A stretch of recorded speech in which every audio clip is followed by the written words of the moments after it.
నమస్కారం, సుఖీభవకు స్వాగతం. ఈ రోజు సుఖీభవలో ఆయుర్వేదంతో పైల్స్ ఇట్టే మాయం, టీనేజీలో ఒత్తిడికి ఇదే సరైన మందు, పిల్లల్లో అసలే జ్వరం ఆపై ఫిట్స్, కాలేయము గుట్టు విప్పే ఫైబ్రో స్కాన్, ఇంకా హెల్త్ టిప్. కొన్ని రకాల సమస్యలు ప్రాణాల మీదకు తేకపోవచ్చు, కానీ అనుక్షణం ముళ్ళులా గుచ్చుకుంటూ నరకాన్ని చూపిస్తూ ఉంటాయి.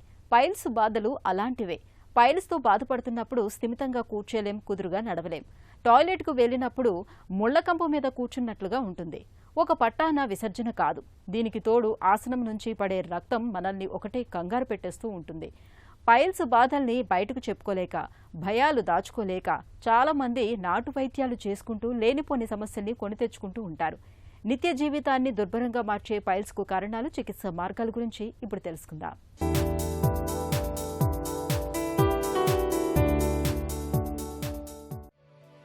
ఒకే చోట కదలకుండా, కనీసం ఓ 10 నిమిషాలైనా కూర్చోకుండా కుర్చీలో అటూ ఇటూ కదిలే వారిని చూస్తే పక్కవారికి కాస్త చిరాకుగానే ఉంటుంది. కానీ అది పైకి చెప్పలేని బాధ. ఇంతగా బాధించే వ్యాధి పేరే పైల్స్. ఈ సమస్యను బయటకు చెప్పుకోలేక చాలామంది లోలోన మదన పడుతుంటారు. ప్రారంభ దశలోనే ఈ వ్యాధిని గుర్తించి చికిత్స తీసుకోవటం ఉత్తమం. మొలలు చూడడానికి పిలకలుగా కనబడినా రక్తంతో ఉబ్బి ఉంటాయి. ఇవి మలద్వారం వెంట బయటకు పొడుచుకుని వచ్చినట్లు కనిపిస్తాయి.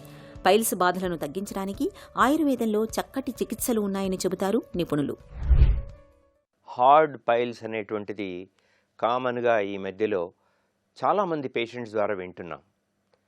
పైల్స్ అంటేనే దీనికి సాధారణమైనటువంటి టర్మ్ పిలా అనేటువంటి వర్డ్ నుంచి వచ్చి కామన్గా యూజ్ చేయడం. శాస్త్రీయంగా అంటే మెడికల్ ప్రొఫెషన్ వాళ్ళు వాడేటువంటిది హెమరాయిడ్స్, ఫ్రెంచ్ లాటిన్ టర్మ్ లోపల ఫిక్స్ అని అంటారు. పైల్స్ అంటే ఏంటి? గుదమార్గం ద్వారా ఉండేటువంటి రక్తనాళాలలో మార్పుల చేత మలబద్ధకము ప్రధాన కారణమై ఉండి, అంటే వివిధ రకాలైనటువంటి జంక్ ఫుడ్ అయితేనేమి, ఇర్రెగ్యులర్ ఫుడ్ హ్యాబిట్స్ వల్ల కాన్స్టిపేషన్ కల్ప్రిట్గా ఉండి మలబద్ధకము తయారై మలము గట్టిపడి మల విసర్జన సమయం లోపల ఒరిపిడి ద్వారా సహజంగా గుద మార్గంలో 3 o'clock, 7 o'clock, 11 o'clock అనేటువంటి 3 యానల్ కుషన్స్ ఉంటాయి. ఈ కుషన్స్ అనేటువంటిది ఆర్టీరియోవీనస్ కంజెషన్స్. ఇవి సహజంగా అందరికీ ఉండి మనము గ్యాస్ను కంట్రోల్ చేయడానికి, ఫ్లూయిడ్స్ని కంట్రోల్ చేయడానికి, ఇకపోతే మలాన్ని కూడా కంట్రోల్ చేయడానికి అనువుగా ఉంటాయి. ఈ కుషన్స్ సహజంగా అందరికీ ఉండాలి. ఈ కుషన్స్లో ఉండే ఆర్టీరియోవీనస్ కమ్యూనికేషన్స్ అనేటువంటిది ఆయా కారణాల చేత ఉబ్బి వాచిపోయి ఇంటర్నల్ పైల్స్, ఎక్స్టర్నల్ పైల్స్ అనేటువంటిది 2 రకాలుగా ఉంటాయి. ఇంటర్నల్ పైల్స్ అంటే డెంటేట్ లైన్, కంటికి కనబడని డెంటేట్ లైన్ లోపలి భాగంలో ఉండేటువంటివి ఇంటర్నల్ పైల్స్ అంటారు.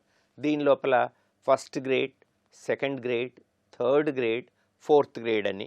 1st gradeలో ఎక్కువగా బ్లీడ్ కావడం, చిమ్మిచ్చినట్టుగా రక్తం పడడం. 2nd gradeలో రక్తం చుక్కలు చుక్కలు పడడం. 3rd gradeలో రక్తము యొక్క అంశం తగ్గిపోయి మల విసర్జన సమయం లోపల మొలల్లాంటివి బయటికి వచ్చి లోపలికి పోవడం. 4th grade లోపల అవి బయటికి వచ్చిన తర్వాత లోపలికి పోకుండా మొరాయించి గట్టిపడి థ్రాంబస్, రక్తము గడ్డగట్టి థ్రాంబోటిక్ పైల్స్గా రూపాంతరం చెందే ఈ దశకే హార్డ్ పైల్స్ అంటాం. పైల్స్ బాధలు తగ్గడానికి ఆయుర్వేదం మన రోజువారీ ఆహార విహారాల్లో ప్రత్యేకమైన జాగ్రత్తలు తీసుకోవాలని చెబుతుంది. ముఖ్యంగా ఆహారంలో పీచు పదార్థాల మోతాదు ఎక్కువగా ఉండేలా చూసుకోవాలి. పీచు జీర్ణక్రియను సవ్యంగా, సాఫీగా జరిగేలా చూస్తుంది. తాజా పండ్లు, పండ్ల రసాలు, కూరగాయలు, చిరుధాన్యాలను రోజువారీ ఆహారంలో ఒక భాగంగా చేసుకోవాలి. రోజు మొత్తంలో సాధ్యమైనంత ఎక్కువగా నీళ్లు తాగడాన్ని అలవాటు చేసుకోవాలి. మజ్జిగలో కొద్దిగా ఉప్పు మరియు కొద్దిగా నిమ్మరసం పిండి తీసుకోవటం మంచిది. అల్లం, తేనె, నిమ్మరసం, పుదీనాను నీళ్లలో కలిపి తీసుకోవటం వల్ల పైల్స్ బాధల నుంచి మంచి ఉపశమనం దొరుకుతుంది. అర టీ స్పూన్ జీలకర్ర పొడిని ఒక గ్లాస్ వాటర్లో వేసి నిత్యం తీసుకుంటూ ఉంటే పైల్స్ బాధల తీవ్రత చాలా వరకు తగ్గుతుంది. ఒక గ్లాసు నీటిలో కొద్దిగా ఉల్లిపాయ రసం, కొంచెం పంచదార కలిపి తీసుకోవడం మంచిదే. తులసి ఆకులను నీటిలో నానబెట్టి తరచూ చప్పరిస్తూ ఉండటం వల్ల పైల్స్ బాధలు తగ్గుతాయని చెబుతారు నిపుణుడు. ఈ థ్రాంబోటిక్ పైల్స్ క్రమేణా బయట పైల్స్, ఎక్స్టర్నల్ పైల్స్ లేదా బయటివి లోపలివి రెండు కలిపి మిక్స్డ్ పైల్స్గా కాలాంతరంలో రూపాంతరం చెందుతుంది. అయితే ఈ హార్డ్ పైల్స్ ఉన్నప్పుడు దీనికి నిజంగా జనరల్ చికిత్స పద్ధతులు చూసినట్టయితే మ్యాడ్ అని చిన్న ఆపరేటివ్ ప్రొసీజరు, స్మాల్ ఇన్సిషన్ ద్వారా థ్రాంబస్ తీసేయడము, ఇవి సాధారణంగా చేస్తున్నాం. వీటి ద్వారా ఉపయోగం లేనప్పుడు ఆయుర్వేదం యొక్క కొన్ని చికిత్సా పద్ధతులను చూసినట్టయితే సింపుల్గా లీచ్ థెరపీ అనేది ఇటీవల మేము చాలా వ్యాస్ట్గా కొన్ని వందల మందికి ప్రయోగం చేస్తున్నాం. లీచెస్ని తీసుకొని హిరిడినోజా మెడిసినాలిస్ స్పీసీస్కి సంబంధించిన జలగల్ని తీసుకొని ఆ థ్రాంబోటిక్ పైల్స్ పైన పట్టించడం ద్వారా వాటిలో 1 or 2 అప్లికేషన్ ద్వారా వితౌట్ సర్జరీ, వితౌట్ మెడిసిన్స్ లోపల ఉండే థ్రాంబస్ కరిగిపోయి పైల్స్ దానంతటదే ఆ ఉబ్బంతా కరిగిపోయి నార్మల్గా వచ్చేటువంటి అవకాశాలు చాలా ఉన్నాయి. అయితే దీనికి ఒకంత పేషెంట్ కోఆపరేట్ చేసినట్టయితే నాన్ సర్జికల్గా, నాన్ ఇన్వేజివ్గా ట్రీట్మెంట్ చేయడానికి ఆస్కారం ఉంది. అయితే లీచ్ ఒకసారి అప్లై చేసినప్పుడు లీచ్ అనేటువంటిది అక్కడ చెడు రక్తం తీసేస్తుంది అనేటువంటిది అపోహ ఉంది. అది కాదు, అది కొన్ని ఆ వ్యాధుల యొక్క అంశాలను ప్రాతిపదికగా తీసుకొని కొన్ని ప్రత్యేకమైనటువంటి ప్రోటియోలైటిక్ ఎంజైమ్స్ను రిలీజ్ చేసి ఆ గడ్డను కరిగించే ఒక దివ్య శక్తి ఈ లీచ్ అప్లికేషన్కు ఉండడం చేత ఈ థ్రాంబస్ అనేటువంటిది కరగడానికి ఆస్కారం ఉంది. వీటి వల్ల కూడా అంటే ఫైనల్గా సమ్ కేసెస్ లోపల మల్టిపుల్ థ్రాంబోటిక్ పైల్స్ ఉన్నప్పుడు మేము సాధారణంగా క్షారసూత్ర విధానం లోపలనే ఈ బేస్ ఆఫ్ ద థ్రాంబోటిక్ పైల్స్ను మనము క్షారసూత్ర విధానంలో కట్టడం ద్వారా అవి వితిన్ 3 to 5 days లోపల ఆ థ్రాంబస్ అనేటువంటిది, పైల్స్ అనేటువంటిది పడిపోయి రోగికి సంపూర్ణమైనటువంటి రిలీఫ్ రావడం గమనించామండి. పైల్స్ బాధలు తగ్గడానికి మొలలపైన బాహ్యంగా కొన్ని రకాల తైలాలు పూతగా పూయటం వల్ల కూడా మంచి గుణం కనిపిస్తుంది. నువ్వుల నూనెను తరచూ మొలలకు పట్టిస్తుంటే నొప్పి, మంట నుంచి మంచి ఉపశమనంగా ఉంటుంది. బేకింగ్ సోడాను మొలలు ఉబ్బిన చోట తరచూ పట్టిస్తుంటే మొలల పరిమాణం క్రమంగా తగ్గే అవకాశం ఉంటుంది. వేడి నీటితో తరచూ కాపడం పెట్టడమూ మంచిదే. పైల్స్ మరింతగా ముదిరిపోకుండా ఉండడానికి మలబద్ధకం లేకుండా చూసుకోవాలి. ఆహారంలో పీచు పదార్థాలు ఎక్కువగా తీసుకోవాలి. రోజు మొత్తంలో సాధ్యమైనంత ఎక్కువగా నీళ్లు తాగుతుండాలి. మానసిక ఒత్తిళ్లకు దూరంగా ఉండాలి. నిత్యం కాసేపైనా వ్యాయామం చేయడాన్ని అలవాటుగా మార్చుకోవాలి. పైల్స్ బాధలు బాగా తీవ్రంగా ఉన్నప్పుడు నిపుణుల పర్యవేక్షణలో కొంతకాలం పాటు ఔషధాలు వాడుకోవాలి. ఈ జాగ్రత్తలు పైల్స్ బాధలను చాలా వరకు తగ్గిస్తాయి. హెల్త్ న్యూస్ మీకోసం.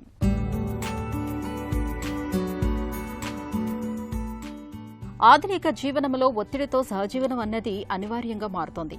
చిన్న పెద్ద తేడా లేకుండా ఇవాళ అందరూ ఒత్తిడికి చిక్కుతున్నారు. కారణాలు ఏవైనా సరే టీనేజీ పిల్లలను నేడు ఒత్తిడి చిత్తు చేస్తోంది. వాళ్లల్లో ఆందోళన, మానసిక కుంగుబాటు వంటి సమస్యల్ని తెచ్చిపెడుతోంది. మన దగ్గరే కాదు, ప్రపంచ వ్యాప్తంగానూ ఇదే పరిస్థితి. సాధారణంగా ఒత్తిడి తీవ్రతను బట్టి టీనేజీ పిల్లలకు మానసిక వైద్యులు బిహేవియరల్ థెరపీతో పాటు మందులనిస్తూ ఉంటారు. కానీ చాలా మంది తల్లిదండ్రులకు ఈ చికిత్సల్ని అందించే స్తోమత ఉండదు. ఒకవేళ స్తోమత ఉన్నా పిల్లల్లో అందరికీ ఈ చికిత్సలు పనిచేస్తాయన్న భరోసా లేదు. కనీసం 40% మంది పిల్లల్లో మానసిక వైద్యులు అందించే చికిత్సలతో ఫలితం ఉండటం లేదని చెబుతున్నారు యూనివర్సిటీ ఆఫ్ సౌత్ ఆస్ట్రేలియాకు చెందిన శాస్త్రవేత్తలు. అందుకే టీనేజీ పిల్లలు అందరికీ ఉపయోగపడే ఒక పరిష్కారం కోసం పరిశోధకులు అన్వేషిస్తూ వచ్చారు. చివరకు వ్యాయామమే అన్ని రకాల ఒత్తిడిని ఎదుర్కొనే దివ్య ఔషధమని వారు తేల్చి చెబుతున్నారు. సుమారు 32,000 మంది టీనేజ్ పిల్లల్ని పరిశీలించి ఈ విషయాన్ని చెబుతున్నారు. ముఖ్యంగా డిప్రెషన్తో బాధపడేవారు కాస్త శ్రమతో కూడిన ఏరోబిక్, బరువులు ఎత్తే వ్యాయామాలు చేయటం వల్ల అద్భుత ఫలితాలు కనిపిస్తున్నట్లు పరిశోధకులు చెబుతున్నారు. అదే మానసిక ఆందోళనతో బాధపడుతున్న వారికి నడక, జాగింగ్ వంటి తేలికపాటి వ్యాయామాలు ఏవైనా సరిపోతాయంటున్నారు. రోజువారీ జీవితంలో ఈ వ్యాయామాల్ని భాగం చేసుకున్న వారిలో 4-5 నెలల్లోనే చక్కటి ఫలితాలు కనిపిస్తున్నాయని పరిశోధకులు చెబుతున్నారు. పిల్లలకు అప్పుడప్పుడు ఒళ్ళు వెచ్చబడటం, ఆపై జ్వరం రావటం మామూలే. పెద్దగా కంగారు పడాల్సిన పనిలేదు. అయితే కొంతమంది పిల్లల్లో జ్వరంతో పాటు ఫిట్స్ కూడా వస్తూ ఉంటాయి. ఒళ్లంతా ఒకటే కాలిపోతున్నట్లుగా ఉంటుంది. దీనికి తోడు కాళ్ళు చేతులు కొట్టేసుకుంటూ ఉంటారు. నోటి నుంచి నురుగు కూడా వస్తూ ఉంటుంది. ఇలాంటప్పుడు ఏం చేయాలో తెలియక తల్లిదండ్రులు ఒకటే కంగారు పడిపోతూ ఉంటారు. భయాందోళనకు లోనవుతూ ఉంటారు. అసలు జ్వరంతో పాటు ఫిట్స్ ఎందుకు వస్తాయి? ఇవేమైనా ప్రమాదమా? మొదలైన వివరాల గురించి ఇప్పుడు తెలుసుకుందాం. పిల్లల్లో చాలా అరుదుగా వచ్చే ప్రాబ్లము, మెదడుకు సంబంధించిన ప్రాబ్లము ఫిట్స్. సో ఫిట్స్ ఎందుకు రావచ్చు? ఫస్ట్ జ్వరంతో వచ్చే ఫిట్స్ చాలా కామన్. అవి కొన్ని భయపడాల్సిన విషయాలు. మెజారిటీ ఆఫ్ దెమ్ ఈజీలీ తగ్గిపోతాయి వయసుతో. మేము regular follow up with pediatrician and pediatric neurologist అయిపోతే బెటరే. అదర్ కారణాలు ఏమీ కారణం లేదు, జ్వరం లేదు, ఏమీ లేదు, కానీ ఎందుకు రావచ్చు సార్ అని అడిగితే న్యూ బార్న్ అంటే నవజాత శిశువు పుట్టిన పిల్లల్లో నుంచి పెద్దవాళ్ళల్లో వరకు ఎవరికన్నా కాల్షియం తగ్గినా కానీ, బ్లడ్లో షుగర్ తగ్గినా కానీ ఫిట్స్ వచ్చే అవకాశాలు ఉంటాయి. ఇది కాకుండా మెదడు వాపు అంటే ఇన్ఫెక్షన్, మెదడుకి ఇన్ఫెక్షన్ ఏమన్నా అయ్యి హై టెంపరేచర్స్ ఉండి పిల్లోడు మగతగా ఉండి లెగలేకపోవడం, బాగా డల్ అయిపోవడం, బాగా తలకాయ నొప్పి అని చెప్పడం, ఇలాంటి సందర్భాలతో కూడా ఫిట్స్ అనేవి రావచ్చు. ఫిట్స్ ఎక్కువసేపు వచ్చినా కానీ, లేదా వేరే రకమైన ఫిట్స్ రావడం, లేదా ఫిట్స్ వచ్చి తర్వాత ఎక్కువసేపు సోయలో లేకపోవడం. అండ్ ఇంకొక విషయం, జ్వరం వచ్చి కొంచెం టైం ఇచ్చింది అనుకోండి ఫిట్స్ రావడానికి, మనం జ్వరం టైంలోనే 3 రోజులకు ఒక బిళ్ళ ట్రీట్మెంట్ ఇచ్చుకోవడం మనం చేయగలుగుతాం. బట్ జ్వరం ఎంబడే అప్పుడే జ్వరం వచ్చి వితిన్ అరగంట పేరెంట్స్కి కూడా తల్లిదండ్రులు తెలుసుకోలేకపోవడం, జ్వరం వచ్చింది అని కూడా తెలియదు, ఎంబడే ఫిట్స్ వచ్చేసాయి అనుకోండి, అలాంటి పిల్లల్లో మనం లాంగ్ రన్ అంటే ఒక 2 సంవత్సరాల వరకు, 1.5 వరకు ఫిట్స్లకి మందులు ఇవ్వడం అనేది అవసరం. ఏ మందులు ఇవ్వాలి ఏంటి అనేది మనం కొన్ని బ్లడ్ టెస్టులు, వైర్ల పరీక్ష అంటే ఈఈజీ అంటారు అనే టెస్ట్ కూడా చేసుకోవాల్సిన అవసరం ఉంటుంది. దీన్ని బట్టి ఏం తెలుస్తుంది అంటే ఫ్యూచర్లో ఎంతకాలం వరకు ఇవ్వాలి, మనం వీడికి మళ్ళా వచ్చే అవకాశాలు ఉంటాయా లేదా ఫిట్స్లు తర్వాత వయసు పెరిగాక కూడా అనేవి కొంచెం మనకు తెలుస్తాయి. సో ఇది ఏ రకమైన ఫిట్స్లు వచ్చాయి, ఎంతసేపు వచ్చాయి, తర్వాత ఎలా ఉన్నాడు, ఎన్నిసార్లు వస్తున్నాయి, జ్వరం రాగానే ఎంతసేపట్లో వస్తున్నాయి, ఇలాంటివి చాలా పారామీటర్స్ మనం చూసుకొని మందులు అనేది 3 రోజులకి పెట్టాలా జ్వరం వచ్చిన టైంలో, లేదా కంటిన్యూస్గా వాడాలా అనేది చూసుకోవాలి. కాలేయం బాగున్నంత వరకే మనకు ఆరోగ్యం. ఏ కారణంగానైనా కాలేయం దెబ్బతినిపోతే మొత్తంగా మన ఆరోగ్యమే ప్రమాదంలో పడుతుంది. అయితే కాలేయాన్ని దెబ్బతీసే సిరోసిస్ వంటి సమస్యల్ని ఇవాళ చాలా మందిలో ముదిరిపోయాకే బయటపడుతున్నాయి. ఇలాంటి దశలో సిరోసిస్కు చికిత్స చేయటం కూడా కష్టంగా ఉంటుంది. అయితే ఫైబ్రోస్కాన్ పరీక్ష సాయంతో లివర్లో సిరోసిస్ వంటి సమస్యలను చాలా వరకు ముందుగానే గుర్తించవచ్చని చెబుతున్నారు నిపుణులు. కాలేయాన్ని అణువణువు శోధించి సిరోసిస్ తాలూకు గుట్టుమట్లను సులువుగా బయటపెట్టే ఫైబ్రోస్కాన్ పరీక్ష గురించిన పూర్తి వివరాలు డాక్టర్ని అడిగి ఇప్పుడు తెలుసుకుందాం.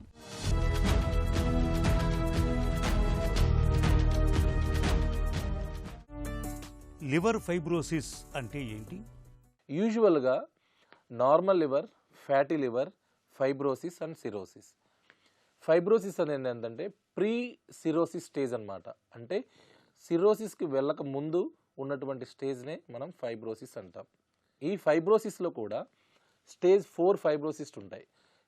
F1, F2, F3 and F4.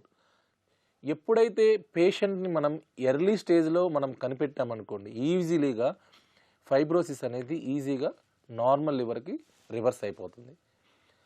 So ఎప్పుడైతే మనం ఇది కనుక్కోకుండా అలాగే మనం లైఫ్ స్టైల్ మారకపోతే ఈ ఫైబ్రోసిస్ నుంచి సిరోసిస్ వెళ్ళడానికి 1 yearలో 25% ఈజీగా సిరోసిస్కి వెళ్తారు. Even F4 fibrosis is reversible. కానీ వన్స్ ఫైబ్రోసిస్ నుంచి సిరోసిస్కి వెళ్ళారంటే it is completely irreversible.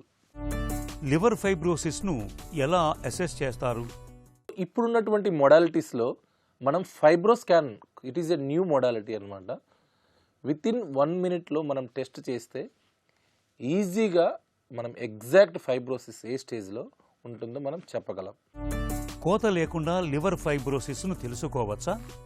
So ఇంతకుముందు గోల్డ్ స్టాండర్డ్ టెస్ట్ వచ్చేసరికి అల్ట్రాసౌండ్ గైడెడ్ లివర్ బయాప్సీ అంటాం. అంటే ఒక చిన్న ముక్క పరీక్ష, లివర్లో ఒక చిన్న నీడిల్ చేసేసి ఒక ముక్క పరీక్ష తీసుకొని మైక్రోస్కోప్లో చూస్తే మనకి ఎగ్జాక్ట్గా ఏ స్టేజ్ తెలుస్తుంది. అంటే ఫ్యాటీ లివర్ స్టేజ్లో ఉన్నారా, ఫైబ్రోసిస్ స్టేజ్లో ఉన్నారా, or it gone into the cirrhosis stage మనకి ఈజీగా తెలుస్తూ ఉంటుంది.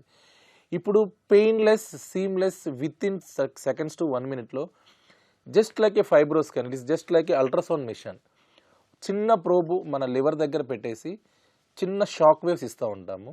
విత్ ఇన్ 1 minute మనకి ఈజీగా తెలిసిపోతుంది అనమాట. Exactly where you are, which stage of fibrosis, which stage of cirrhosis or which stage of steatosis. Within 1 minute మీ యొక్క లివరు ఈ స్టేజ్లో ఉందని ఈజీగా తెలుసుకోవచ్చు. ఫైబ్రోస్కాన్ అంటే ఏంటి? ఇది ఎలా పనిచేస్తుంది? ఫైబ్రోస్కాన్ ఏంటంటే ఇది కొత్త ఈ మధ్య లాస్ట్ 2-3 yearsలో వచ్చినటువంటి మిషన్ అనమాట. సో ఇది అల్ట్రాసౌండ్ కన్నా కొంచెం డిఫరెంట్ అనమాట. ఇది చాలా చిన్న మిషన్. సో ఇది ఈజీగా మన యొక్క లివర్లో ఎగ్జాక్ట్గా ఎంత శాతం ఫ్యాట్ ఉంటుంది, ఎంత శాతం స్టిఫ్నెస్ ఉంటుంది, అంటే దాని మీద ఫైబ్రోసిస్ అంటాం అనమాట. అది ఈజీగా మనం అసెస్ చేసుకుంటూ ఉంటాం అనమాట. సో మనం ఫైబ్రోసిస్ కానీ సిరోసిస్ గల కారణాలు చూస్తే మనం మామూలుగా మన ఇండియన్ సెట్టింగ్స్లో మోస్ట్ కామన్ కాజ్ వచ్చి ఒబేసిటీ, అంటే ఓవర్ వెయిట్, చాలా ఎక్కువగా లావుగా ఉండే వాళ్ళకి. నెక్స్ట్ వచ్చేసరికి ఆల్కహాల్, నెక్స్ట్ వచ్చేసరికి hepatitis B and hepatitis C, viral infections అనమాట. ఒక్కొక్క డిసీజ్ని బట్టి కూడా ఈ యొక్క ఫైబ్రోస్కాన్ వాల్యూస్ డిఫరెంట్ అవుతూ ఉంటాయి. ఒక్కొక్క వాల్యూని బట్టి కూడా మనం చెప్పగలం ఈయన ఈ స్టేజ్లో ఉన్నారు. అంటే ఏదైతే ఇటియాలజీ అంటామో దానికి తగ్గట్టు కూడా ఈ ఫైబ్రోసిస్ వాల్యూస్ కూడా చేంజ్ అవుతూ ఉంటుంటాయి. ఫైబ్రోస్కాన్తో కాలేయానికి సంబంధించి ఏ ఏ వ్యాధుల్ని తెలుసుకోవచ్చు? సో ఈ ఫైబ్రోస్కాన్ చేయడం వల్ల మనం ప్రతి ఒక్క లివర్ ప్రాబ్లం ఏవైతే ఉంటాయో అన్నీ కూడా ఈజీగా మనం కనుక్కోగలం. సో ఇంతకుముందు నేను చెప్పినట్టు ఒక వ్యక్తి ఆల్కహాల్ తీసుకుంటున్నారు, అతను ఫ్యాటీ లివర్ స్టేజ్ నుంచి ఫైబ్రోసిస్ స్టేజ్కి వెళ్ళిపోయారు. ఇప్పుడు మనం ఆల్కహాల్ ఆయన కంప్లీట్గా ఆపేయమని చెప్తే ఆయనకు ఈ సివియారిటీ తెలిసిపోద్ది, అయ్యో ఈ స్టేజ్లో ఉన్నానా నేను అని ఆయనకు మనం చెప్పినప్పుడు అతను ఆల్కహాల్ మానేస్తే ఈ ఫైబ్రోసిస్ నుండి ఈజీగా నార్మల్గా విత్ ఇన్ 1 yearలో నార్మల్ అయిపోతారు. At the same time hepatitis B కానీ హెపటైటిస్ సి కానీ స్టేజింగ్ బట్టి మనం మెడికేషన్ స్టార్ట్ చేస్తే కంప్లీట్గా రివర్స్ అయ్యే ఛాన్సెస్ ఉంటుంది. వన్స్ ఫైబ్రోసిస్ నుంచి సిరోసిస్ దాటిపోయారంటే ఏమీ చేయలేము. ఫైబ్రోస్కాన్, అల్ట్రాసౌండ్ స్కాన్ రెండూ ఒకేలా ఉంటాయా? అల్ట్రాసౌండ్ మిషన్ ఏంటంటే లివర్లో ఫ్యాట్ ఉంది అని మాత్రం చెప్పగలదు. కానీ కొన్ని ఎక్స్ట్రా మిషన్స్ వచ్చాయి. అల్ట్రాసౌండ్ మిషన్తో పాటు ఎలాస్టోగ్రఫీ కూడా వస్తూ ఉంది. దాన్ని బట్టి కూడా మనం ఫైబ్రోసిస్ అసెస్ చేయగలం. కానీ ఫైబ్రోస్కాన్ ఏంటంటే this is small machine, it detects exactly how much fat, how much stiffness in the liver. Fibroscan is better than ultrasound always in detecting stiffness in the liver and fat in the liver. Fibroscan విధానం ఎలా ఉంటుంది? Over night fasting ఉండాలి. ఎందుకు over night fasting ఉండాలి అంటే మన liver right side ఉంటుంది, stomach ఇక్కడ ఉంటుంది. ఎప్పుడైతే మనం వాటర్ ఫుడ్ తీసుకున్నప్పుడు ఇది వచ్చి ఈ లివర్ మీద కొంచెం ప్రెషర్ పడడం వల్ల మనం ఇచ్చేటువంటి వేవ్స్ స్టమక్ కూడా తగలడం వల్ల మనకు వాల్యూస్ అంత కరెక్ట్గా రావు. సో అందుకే ఓవర్ నైట్ ఫాస్టింగ్ ఉండి ఎగ్జాక్ట్లీ 9-9:30కి వస్తే ప్రొసీజర్ టైం వచ్చి 30 seconds. ఎటువంటి పెయిన్ కానీ నీడిల్స్ ప్రిక్ కానీ ఏమీ ఉండదు. విత్ ఇన్ 30 secondsలో అల్ట్రాసౌండ్ ఎలాగైతే చేస్తామో అలాగే ఒక చిన్న ప్రోబ్ లివర్ మీద పెడతాము, 10 షాక్ వేవ్స్ ఇస్తాము. ఇచ్చిన తర్వాత మనకు రిపోర్ట్ వస్తూ ఉంటుంది. దాని తర్వాత మళ్ళీ నార్మల్ బ్రేక్ఫాస్ట్ చేసుకోవచ్చు. పెయిన్ కానీ ప్రిక్ కానీ ఏమీ ఉండదు. ఫైబ్రోస్కాన్ ఫలితాల్ని ఎలా మదింపు చేస్తారు? వన్స్ ఫైబ్రోస్కాన్ రిజల్ట్ వచ్చిన తర్వాత దాంట్లో మనకు 2 వాల్యూస్ ఉంటాయి. సిఏపి క్యాప్ అని అంటాము, కిలో పాస్కల్స్ అంటాము. So CAP denotes percentage of the fat, kilo pascal denotes ఇది stiffness, that is called as fibrosis. So steatosis అంటే ఫ్యాట్, దాన్ని మనం కేటగిరీస్ S1, S2, S3 అంటాం. ఫైబ్రోసిస్ అంటే F1, F2, F3, F4 అంటాం. సో దీన్ని బట్టి ఆ పేషెంట్కి ఈ మెడిసిన్స్ వాడాలి, ఈ మెడిసిన్స్ వాడకూడదు, ఈ మెడిసిన్స్ వల్ల ఎంత వెయిట్ లాస్ అవ్వగలరు, అండర్లైయింగ్ ఇటియాలజీ అంటే ఓవర్ వెయిట్ ఉండటం వాళ్ళకి వెయిట్ తగ్గమని చెప్పడం, వైరల్ ఇన్ఫెక్షన్స్ ఉన్న వాళ్ళకి according to the fibrosis stage బట్టి యాంటీవైరల్స్ మెడిసిన్స్ పెడుతూ ఉంటాం. ఫైబ్రో స్కాన్ తర్వాత కాలేయ సమస్యలకు చికిత్స ఎలా ఉంటుంది? ప్రతి ఒక్క లివర్ ప్రాబ్లం కూడా దానికి సంబంధించిన ప్రాబ్లమ్స్ ఏమేంటి, ఓవర్ వెయిటా, హెపటైటిస్ బి, హెపటైటిస్ సియా, ఆల్కహాలా, ఇంకేమైనా ప్రాబ్లమ్స్, ఆటో ఇమ్యూన్ లివర్ డిసీజెసా, ఈ యొక్క ఈటియాలజీని బట్టి, ఈ ఫైబ్రోస్కాన్ వాల్యూస్ని బట్టి మనము స్టెప్ బై స్టెప్ ట్రీట్మెంట్ చేసుకుంటూ ఉంటాం. కాలేయంలో సిరోసిస్ వంటి సమస్యల తీవ్రతను గుర్తించేందుకు ఫైబ్రో స్కాన్ బాగా ఉపయోగపడుతుంది. అల్ట్రాసౌండ్ వంటి పరీక్షలతో కూడా సమస్యలు నిర్ధారణ కానప్పుడు ఫైబ్రో స్కాన్ చేయించుకోవడం అన్ని విధాలా మేలు. శరీరంపై ఎక్కడా చిన్న కోత, ఘాటు పెట్టకుండానే ఈ స్కాన్ సాయంతో కాలేయంలో సమస్యల్ని చాలా సులువుగా తెలుసుకోవచ్చు. ఒక చిన్న చిట్కా మీకోసం. ముఖంపై మచ్చలు తగ్గటానికి ఒక గుప్పెడు లేత వేపాకులు, కుంకుడు గింజల్లోని 10 పప్పులు తీసుకుని వాటికి కొద్దిగా నీళ్లను కలిపి మెత్తటి పేస్టులాగా తయారు చేయండి. ఈ పేస్టును రాత్రిపూట ముఖానికి రాసుకుని ఉదయాన్నే కడిగేయండి. నిత్యం ఇలా చేస్తూ ఉంటే ముఖంపై మచ్చలు క్రమంగా తగ్గిపోతాయి.